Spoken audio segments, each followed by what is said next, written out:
Now we celebrate the induction of basketball player and my former teammate, Candice Wiggins.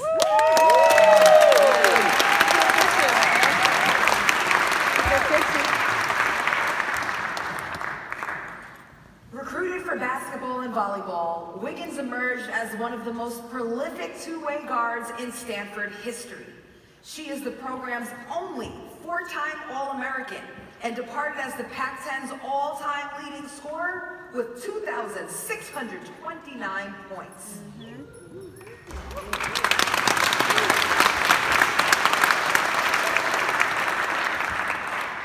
As a senior in 2008, Wiggins became the first woman in NCAA tournament history to score at least 40 points twice, netting 44 against UTEP and 41 against Maryland. Woo! Yes. I think as a team against Maryland, we might have had 60 points, so Candice had 41 of them. No, just kidding. But it did take us to the Final Four. Wiggins received the Wade Trophy as the top women's player in Division I basketball. A dynamic playmaker and shooter, she led the Cardinals to a 32-3 record in 2004 and 2005, and was the first to claim Freshman of the Year and Player of the Year honors in what is now the Pac-12. As a sophomore, she buried 90 three-pointers and repeated as Pac-10 Player of the Year. She holds career records at Stanford for highest scoring average, three-pointers made, free throws made, and steals. Wiggins also ranks second in points and 11th in assists. She was third pick overall in the 2008 WNBA draft by the Minnesota Lynx, and also played for the Tulsa Shock, Los Angeles Sparks, and the New York Liberty. Wiggins made the all-rookie team and won a WNBA title in 2011, and later played professionally in Spain, Greece, Turkey, and Israel.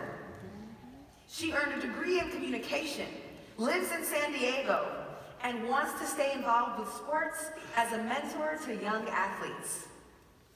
Now, I think it would be a little ridiculous if I didn't say a few words about playing with Candice, which truly was an honor. Candice taught me what it meant to be fierce. Tara Vanderveer always asked us, if you were at war, who do you want to be in the foxhole with? Sorry, Tara, that's just how you sound in my head. So she would ask, who do you want to be in the foxhole with? And I always knew Candice was one of those people, and it wasn't just because she was the most talented. It was because of her heart. Candice was one of those people, I could actually watch her will us to victory. I'd look to my side, coming out of a huddle, and Candice would be shaking her head, no, we will not lose. And we didn't lose. We hadn't been to the Final Four in many years because, in many years before Candice, it was a drought. And Candice got us over that hump with that 41-point performance, I believe, over Maryland. And she took us back. And then after she graduated, the program went on to go to like 5 or 6 or something consecutive Final Fours, but Candice was the one who really took us or showed us the way as a player. And when she graduated, I don't exaggerate when I say, I really thought for a second, I was wondering, what are we gonna do without Candice? And she taught us well though, because even after she graduated, I find myself on the court summoning her fierceness and her energy, and I would literally think, what would Candice do? And I try my best to do some version of that. You did good. No. Let me clarify, I did not. I tried. So, with that being said, it's with so much joy I ask you to join me in welcoming to the stage Candice Wiggins and her high school coach, Terry Vanderveer.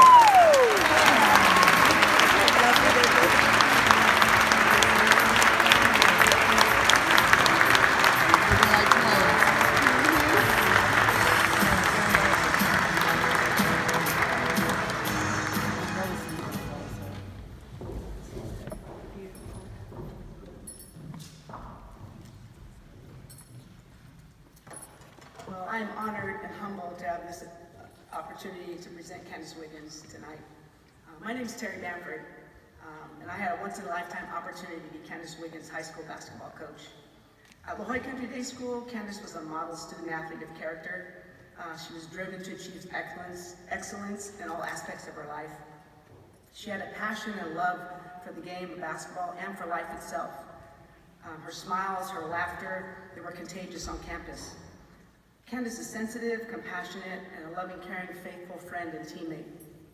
But what people need to understand about Candice that separates her from the rest, which Ross talked about, was her fierce competitive drive. For her, losing was never an option. In the 4 years I coached Candice, she never lost a drill in practice. Candice had one speed, and that was full throttle in everything she did. When your best player is your hardest worker and toughest competitor, it creates this intense practice environment. And although some of her teammates didn't understand her drive, she taught them how to compete on every possession. Candice made everyone around her better. And although she was our best player and led our team in every stat category possible, the only stat that mattered to Candice was if the team won. The second thing you need to understand about Candice that separates her from the rest is her willingness to want the ball in game situations and when the game is on the line. And there were so many times in her 4-year in high school that she would literally put the team on her back and will us to a win. And the story, her freshman year, we were in the state championship game. We were playing Modesto Christian, and we were down by 5 with 2 minutes left to go. And the freshman Candice Wiggins goes on a 9-point streak and delivers the state championship for her high school team. She went on to lead us to 4 more state appearances. That night, I think Candice laid the foundation for her legendary high school career, and without knowing it, set a cornerstone to what would become a Hall of Fame career at Stanford. Lastly, to the Stanford Hall of Fame Selection Committee, you made a slam dunk decision in inducting tonight's class. Yeah, they did. Can you all put your hands together and help me congratulate Candice Wiggins?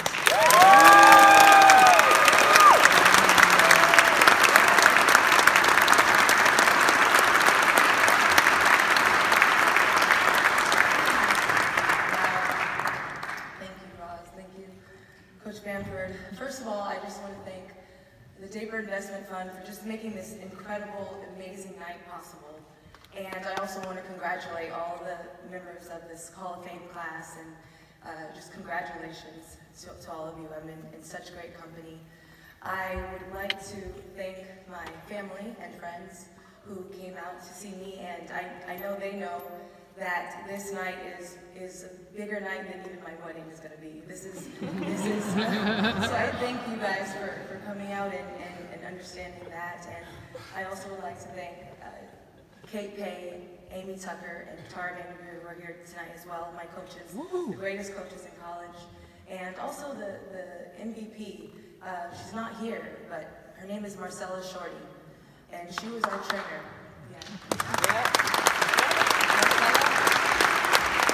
And the reason why I say she was the MVP, when I think about it, is the one thing that I was at Stanford that was better than anything else was healthy. I was healthy for 4 years, and I appreciate that more than I ever do for anything else of being healthy. And finally, actually, I would like to just say how amazing it is to be sharing the stage with you, Roz. You're a reflection of my success. You're the truest reflection of my success, and I know that you, above everyone else in this room, is going to understand what I'm about to say, and so that's really amazing. And I also would like to give a shout out to my athletic director, Ted Leland. It's good to see you. And also, I haven't met you yet, but I'm really looking forward, Mr. Bernard. And I'm calling this weekend, it's the end and the beginning. And I just think it's really awesome to have you two here to really connect the past and the present and the future for me. So just want to give a shout out to you guys. All right.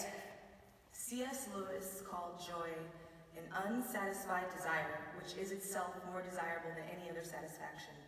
He went on to add that joy must be sharply distinguished both from happiness and from pleasure. More than anything else, I would like to be remembered at Stanford for my spirit of joy. It is the fundamental essence of my character and completes my identity. But is joy to me? Taken from the Greek word chara, joy is an inner gladness, a deep-seated pleasure. It is a depth of assurance and confidence that ignites a cheerful heart, which leads to cheerful behavior. What joy isn't is an experience that comes from favorable circumstances. There is a chorus from an old spiritual song. It goes, "Happiness happens, but joy abides." I learned at Stanford how to have joy through the trying times, but it wasn't a lesson I learned overnight. It cost me blood, sweat, and tears. But it was worth the results, which lasted for a lifetime. Joy comes in some of the most unlikeliest ways and can be most appreciated in the long-term processes that we possess on earth. Right now, I'm reminded of how Tara would talk about our advantage, how our advantage as a team was going to come during the last 5 minutes of the game, when we would look around and see the other team losing their endurance, their conditioning slipping, and with that, their focus would start to shift. Their own individual selfishness causing their team's goals to collapse. At this moment, we would look around and see our hard work manifest right before our eyes. Suddenly, everything we were doing met its ultimate purpose. All the tedious drills, the endless running, the daily habits that never felt like they were worth it, suddenly we got it. For them, our opponent, we could finally understand what it specifically was that was their tragic mistake. It, meaning the hard work, the sacrifice, the discipline, it wasn't worth it. It just wasn't worth it.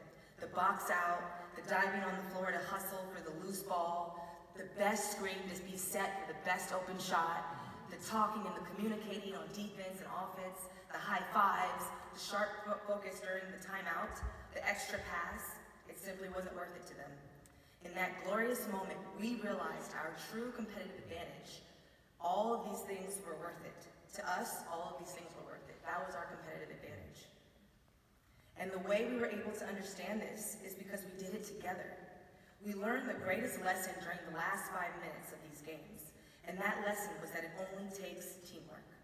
You never go through anything in life and obtain success without the support and camaraderie of others.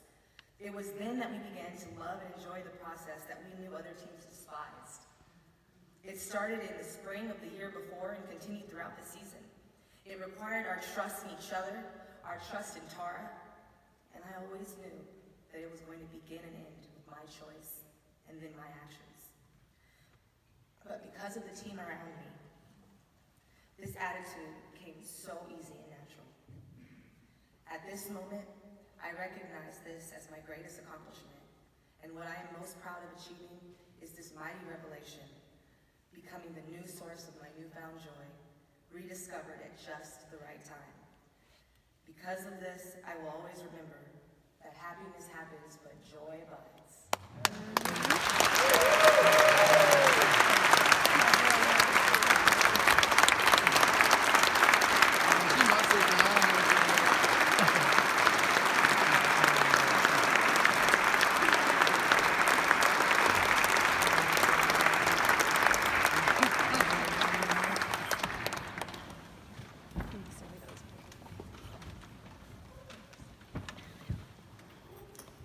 Takes me back.